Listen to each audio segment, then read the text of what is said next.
हाँ माता श्री, युद्ध आवश्यक हो गया है। अपना शंख बजाकर राम ने युद्ध की घोषणा कर दी है। उसकी घोषणा की प्रतिक्रिया आक्रमण ही होगी। अब हम उसकी चुनौती का उत्तर उसका संहार करके देंगे।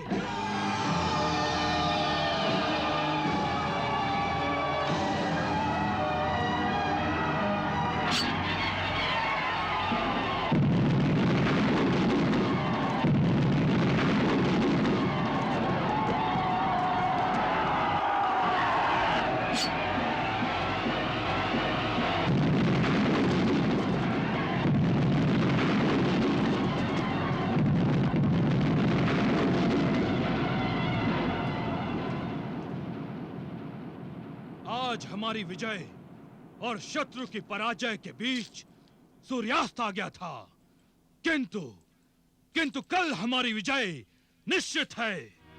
यश और विजय इस दशानन रावण और युवराज इंद्रजीत के अनुचर हैं।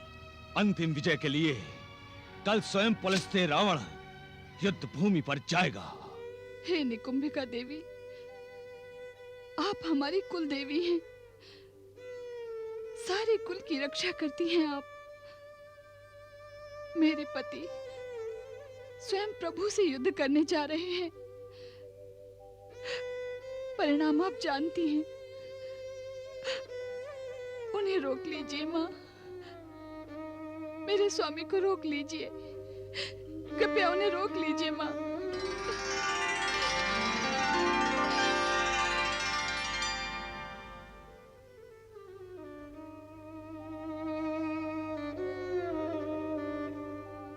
तुम्हारे पति को नहीं रोक सकती पुत्री। क्यों मातेश्वरी, क्यों? विधि के विधान में कोई हस्तक्षेप नहीं कर सकता पुत्री। मैं असमर्थ हूँ।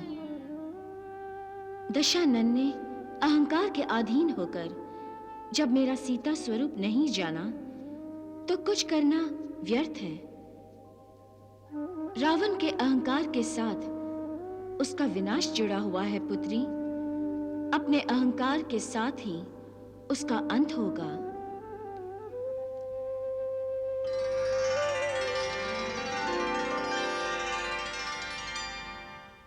नहीं मातेश्वरी।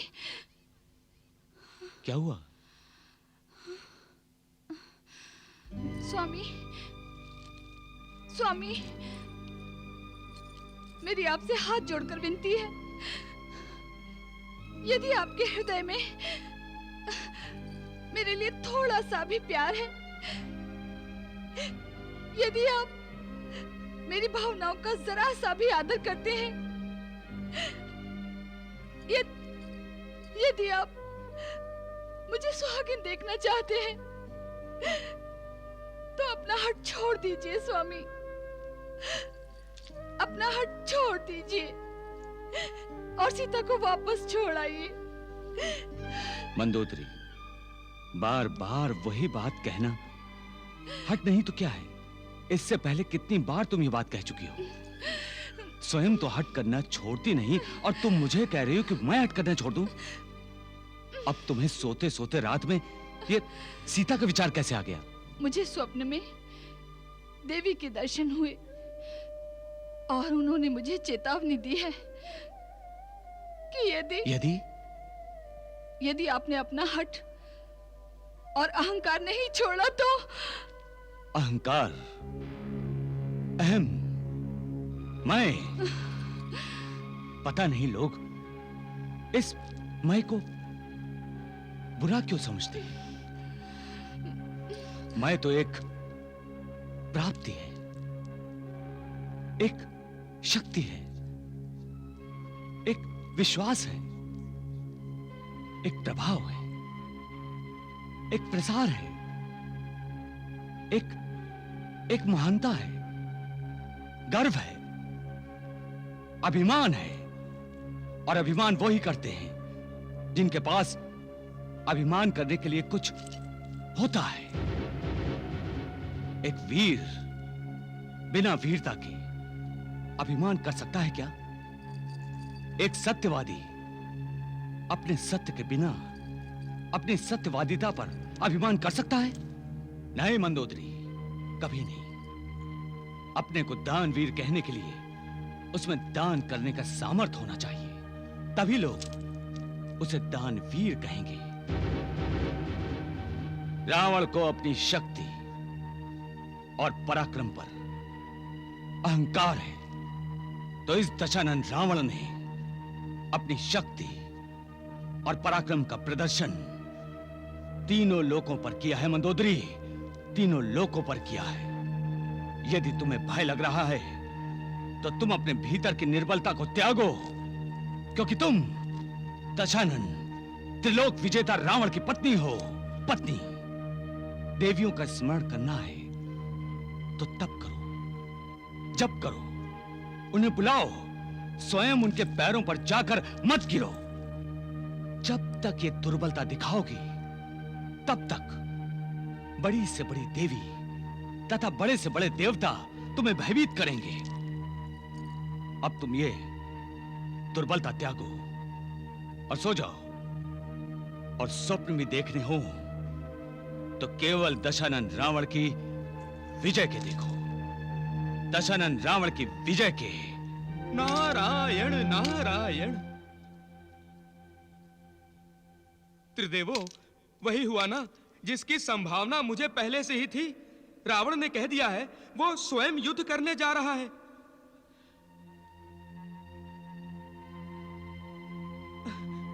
अरे, यहां तो महाप्रभु भगवान विष्णु और महादेव शिव शंकर आप दोनों मुस्कुरा रहे हैं। किंतु कल क्या होगा? क्या होगा कल, जब आप दोनों रणभूमि में अप्रत्यक्ष रूप से एक दूसरे के शत्रु बनकर आमने सामने आएंगे? क्या होगा प्रभु? कल क्या प्रलय देखने को मिलने वाला है?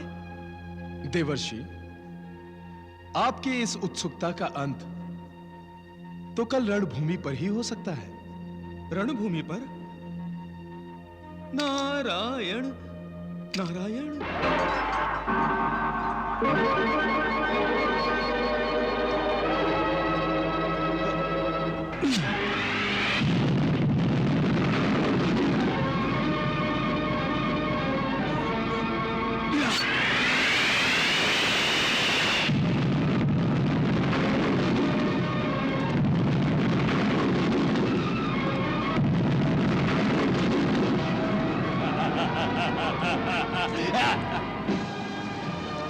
लंकेश्वर!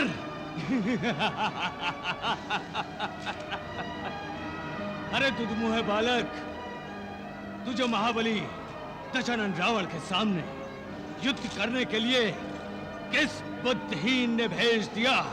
युद्ध में युद्ध की बातें करो लंकेश्वर, बुद्धि की नहीं। संभालो मेरे बाणों के प्रहार को।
लक्ष्मण, लक्ष्मण। धीरज धरो वासुकी, कुछ नहीं होगा। संभालो अपने आप को लक्ष्मण।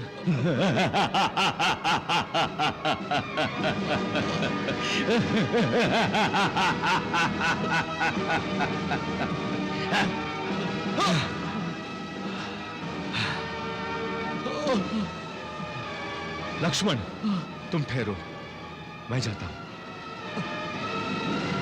सुग्रीव,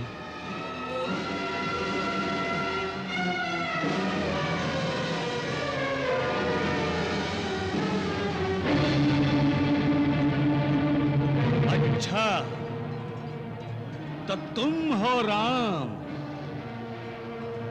बना दिया ना अपने छोटे भाई को मृत्यु का ग्रास। वो तो बेचारा बिना मृत्यु के ही मारा गया, और अब तुम मेरे सामने आए हो। लगता है आज मेरे भाग्य में बालकों की ही मृत्यु लिखी हुई है। जाओ।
ये मूर्छा रावण के अहंकार के प्रथम कवच का भेदन है।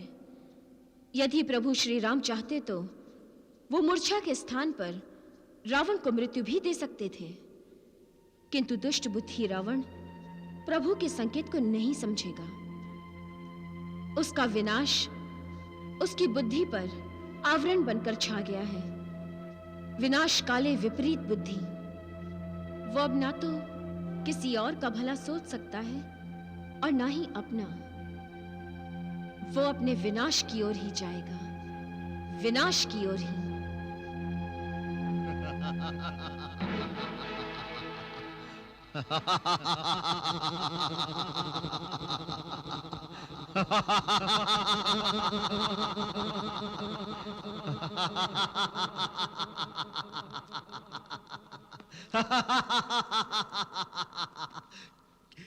क्यों? क्या हुआ? मानव को बहुत तुच्छ समझता था ना? हाँ? क्या हुआ? हाँ? एक साधारण मानव ने पराजित कर दिया तुझे? हाँ?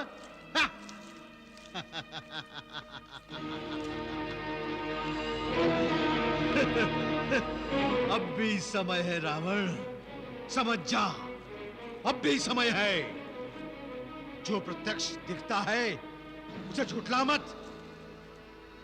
एक ब्रह्मांड के स्वामी अजय अमर रावण को क्या कोई साधारण मानव पराजित कर सकता है? सोच। मैं पराजित नहीं हूं शनि। चिल्लाने से झूठ सत्य नहीं हो जाता रावण। पता नहीं, अब तो मुझे तुझ पर दया आने लगी है। शनि, रावण किसी की दया का पात्र नहीं है। एक हितैषी से परामर्श ग्रहण करने का पात्र तो है। नहीं, नहीं चाहिए मुझे किसी का परामर्श। ठीक है, हाँ। ठीक है।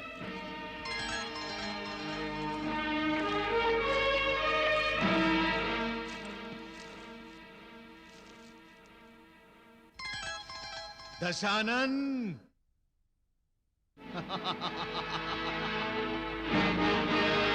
मैं बताऊं तुझे क्या चाहिए? बताऊं? तुझे चाहिए भगवान श्री राम के चरणों की धूल अपने मस्तक पर लगाने के लिए। शनि,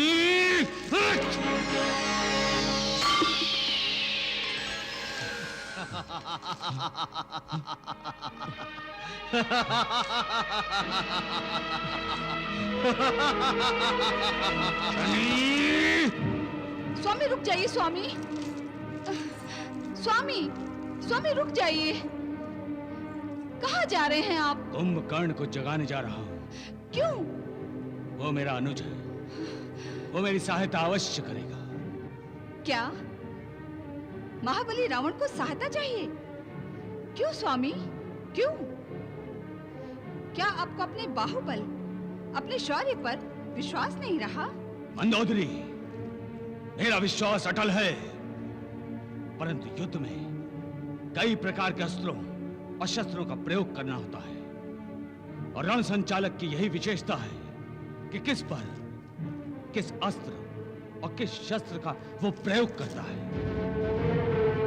इंद्रजीत और कुंभकर्ण दोनों मेरे अस्त्र हैं, और मैं इनका प्रयोग अवश्य करूंगा। मेरा भाई कुंभकर्ण अकेला ही राम और उसकी सारी वानर सेना को खा जाएगा। मुझे जाने दो मंदोदरी।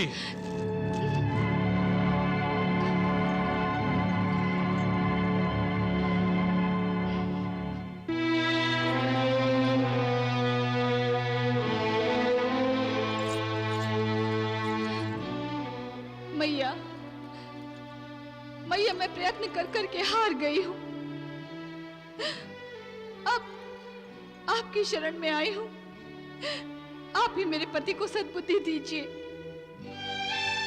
उनकी रक्षा कीजिए माँ, उनकी रक्षा कीजिए।